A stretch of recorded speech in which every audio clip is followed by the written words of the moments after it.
In this video, you'll learn how to manage email notifications for your ElevenLabs account. By following these steps, you will ensure that you receive important updates and messages related to your account. First, open your web browser and navigate to ElevenLabs.io once the website loads. Look for the option to sign in.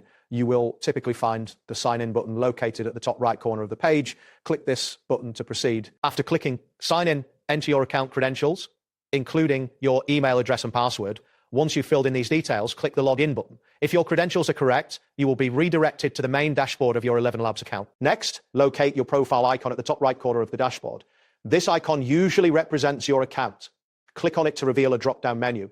From this menu, select Settings and then navigate to Account Notifications. In the account settings, you will find that the free plan has a single email notification setting.